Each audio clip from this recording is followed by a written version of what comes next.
jeunesse au pouvoir. Mansour Mboup, jeunesse au pouvoir. El Hadji Mansour Mboup, jeunesse au pouvoir, JAP. xaw ma woon dem nga màkk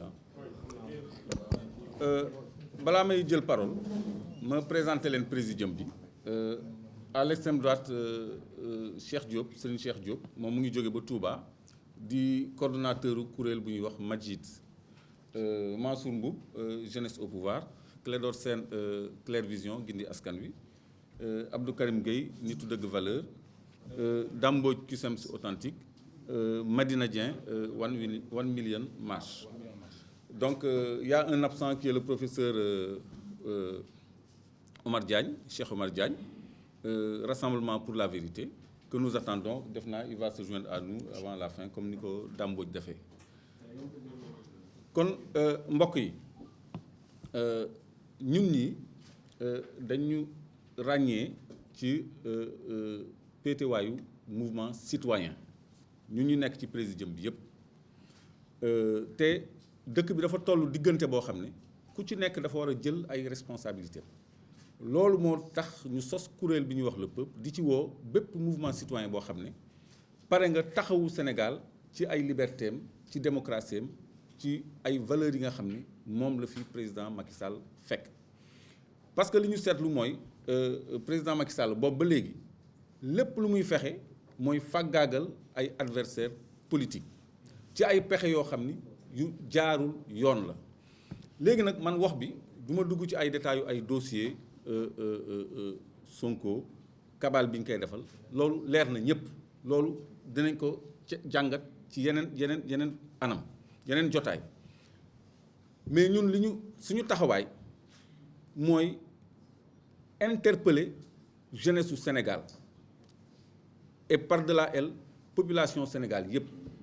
képp ku fi am un semblant de citoyenneté koo xam ni yëg nga ni ci askanu Sénégal nga bokk bul bàyyee kenn dara xamal ni mbir mi sa mbiru bopp la. parce que dañu bëgg a atteindre ci suñu liberté bëgg ñu atteindre suñu dignité ci loo xam ne dafa jalgati yoon. parce que gis ngeen tey li xew assemblée sax day wane ni carrément lijjanti wuñu yoon léegi nag ñun fi ñu jëm jàmmaarloo rek la ñu jëm wax dëgg yàlla loolu il faut pas ñuy raay wax bi wala ñuy sol ay gants wala ñu ciy sóoraale ku ñu topp incitation à ceci ou à cela. parce que fi mu nekk nii ñun dañu agressé ci suñu liberté dañu agressé ci suñu démocratie ba noppi bëgg ñu gérer kumba am ndey kumba amul ndey duñu ko accepter. parce que mënuñu comprendre ñu topp ay militants Pastef di leen jàpp benn par benn di leen coller ay motifs de atteinte à la sûreté de l'État incitation à l'insurrection incitation à la révolte et cetera et cetera et cetera ci jamono joo xam ne député Aliou Dunguru Sow Karim naan ko Dunguru ñëw na fii menacé Sénégalais yëpp jaasi ni képp ku contre troisième mandat na pël yi jël jaas yi defante kook moom ba noppi installé pël au pouvoir loolu dérive ethniciste la sax apologie ethniciste la sax loolu moo gën a grave lépp te kooku député la comme Ousmane Sonko te ba mu koy def flagrant délit la soxla woon ñu dindi mbalaanu kiiraayam. donc loolu moo ñu may ñun askan wi ñu organiser la résistance parce que fi mu nekk nii débat bi dootul ay débat xam-xam dootul ay débat démocratie dootul ay débat liberté débat defante la rapport de force moo jot. parce que moom depuis 2019 la pare suréquipé ay forces de l'ordre am doon am lu mu doon séntu far amul force de l'ordre yooyu fi mu nekk nii ñoo jël ay balles en caoutchouc di exercer wu ci kaw population yi di jël ay gadgets yu bees yu ñu leen jëndal di ko utiliser ci kaw population yi nga xam ne dañ leen di fekk ci seen àq ak seen yelleef. parce que ñi ñuy topp nii tey yëpp li leen ko yóbbee nguur gi moo leen ko yóbbee parce que moo jël benn acte illégal convoqué député boo xam ni dafa jouir de son immunité parlementaire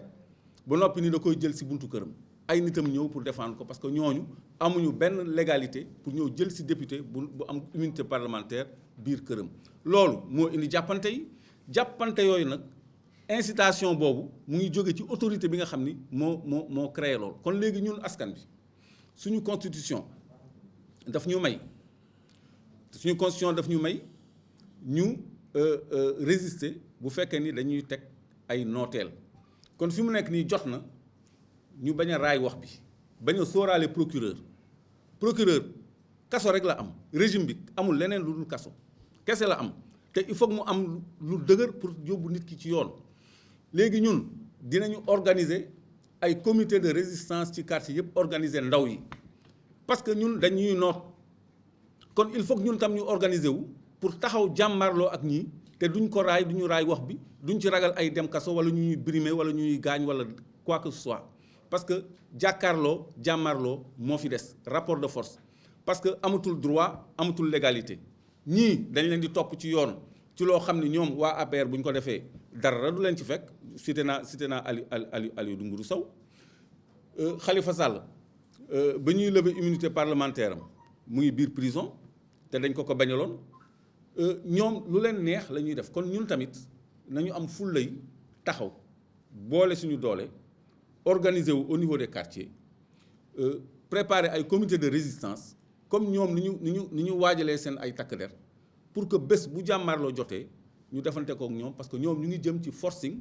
ci benn dossier boo xam ne bu fekkee ni dem nañ suivre nañ ko poursuivre nañ ko jusqu'au bout immunité parlementaire nit boo xam ni alxam la procureur di topp ñu ni Ousmane Sonko la ñuy dindi mbalaanu kiiraayam dañ koy convoqué tëj ko ñun nag du ñu xaar ba loolu am ñu naan dañuy organiser wu ñuy dal suñu kaw ñu ngi ñuy piste du ñu jàpp benn par benn parce que ñoom bu ñu paree ci Ousmane Sonko ci ñun ñii ci table bi la ñuy jëm commencé ko ci ay Assane Karim ñun ñii suñu wax daf leen di déranger suñu taxawaay daf leen di déranger kon maa ngi woo toute la jeunesse ñu jël mbir bi seen mbiru bopp def ko au sérieux affaire bi dafa dépassé mbiru Ousmane Sonko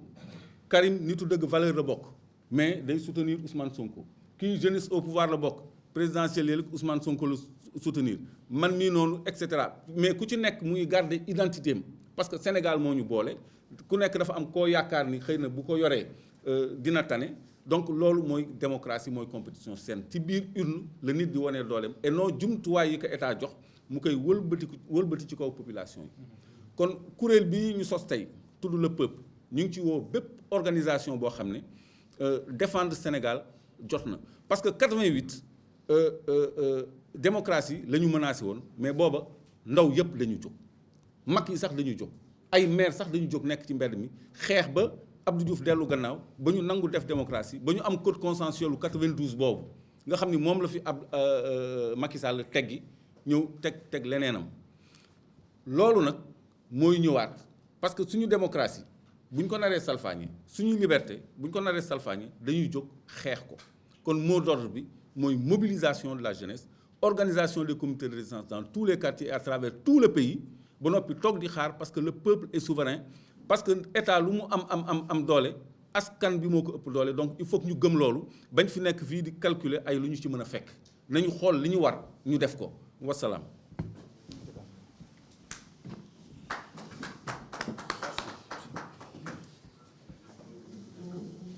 nañu wàcc ci koñ-koñaan yi ci gox-goxaan yi structuré wu organisé wu ba def suñu liggéey maanaam liggéeyu fédéré ak mobiliser jeunes yi un peu partout ñu toog jëm ci lu ñu jëm parce que ñoom fi ñu jëm leer na ci ñun kon ñu ngi xaar question yi soit. D'accord, monsieur Diop, vous n'avez peut-être pas bien fait attention à mon intervention en wolof parce que j'ai dit que pour les mêmes raisons d'incitation à la violence on a laissé Aliou Dembourou Sow et on a poursuivi les jeunes de Pastef pour ces mêmes motifs. Maintenant, cette coalition qui s'appelle le peuple va mener toutes les actions de nature à faire obtenir la liberté à ces jeunes qui ont été injustement arrêtés. Parce que j'avais précisé dans mon discours que leur arrestation a découlé d'une violation de la loi, c'est-à-dire un député qui jouit de son immunité parlementaire, qu'on a voulu cueillir chez lui et qui a appelé ses militants à la mobilisation.